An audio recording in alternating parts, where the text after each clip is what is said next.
ఉచిత ఇసుక హామీని తుంగలో తొక్కుతున్నారు కూటమి నేతలు. కర్నూలులో యథేచ్ఛగా ఇసుక దోపిడీకి పాల్పడుతున్నారు. ఏపీ టు కర్ణాటక అంటూ ఇసుక అక్రమ రవాణా చేస్తున్నారు. టీడీపీ నాయకులు బినామీల ద్వారా టిప్పర్లతో పక్క రాష్ట్రాలకు అక్రమంగా ఇసుకను తరలిస్తున్నారు. ఇసుక అక్రమ రవాణాకు చెక్ పోస్ట్ వద్ద అధికారులు గ్రీన్ సిగ్నల్ ఇవ్వడంతో తెలుగు తమ్ముళ్లు బరి తెగిస్తున్నారు. అక్రమ రవాణాపై మైనింగ్ అధికారులు చోద్యం చూస్తున్నారు. అధికారుల అండదండలతో దోచుకుంటున్నారు కూటమి నేతలు. ఇసుక అక్రమ రవాణాపై పలు పార్టీల నేతలు మండిపడుతున్నారు. దగ్గర సంబంధిత అధికారులు రెవెన్యూ డిపార్ట్మెంట్ కానీ మైనింగ్ డిపార్ట్మెంట్ కానీ కాసులకు కకృతిపడి ఈ టిప్పర్లను వదులుతున్నారు.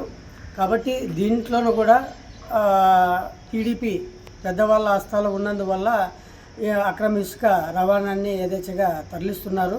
కాబట్టి ఇప్పటికైనా అధికారులు స్పందించి దీన్ని అరికట్టాలని చెప్పేసి సిపిఎంపేటగా మేము డిమాండ్ చేస్తూ ఉన్నాం. కర్ణాటకకి తరలిస్తున్న ఇసుక లారీలు చాలా వెళ్తున్నాయని ఈ మధ్యకాలం 2 రోజుల కింద తెలియడం జరిగింది. ఈ మన ఆంధ్రలోన అత్యధికంగా తరలింపు జరుగుతుందంటే ఒక మంత్రాలయ నియోజకవర్గంలోనే ఇసుక తరలింపు జరుగుతుంది ఎక్కువ. ఈ మైనింగ్ డిపార్ట్మెంట్ ఏం చేస్తూ అర్థం కావడం లేదు. కర్ణాటక రాష్ట్రంలో పక్కన ఉండే కర్ణాటక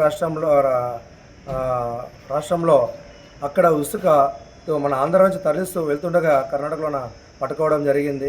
అక్కడ ఉండే అధికారులు మైనింగ్ డిపార్ట్మెంట్ కానీ పోలీస్ డిపార్ట్మెంట్ కానీ అక్కడ కర్ణాటకలో వెళ్ళే లారీలని టిప్పర్లు పట్టుకొని సీజ్ చేసి అక్కడ పోలీస్ స్టేషన్లో ఉంచడం జరిగింది. మన ఆంధ్రలో ఉండే రెవెన్యూ కానీ మైనింగ్ డిపార్ట్మెంట్ కానీ ఏం చేస్తున్నారో అర్థం కావడం లేదు.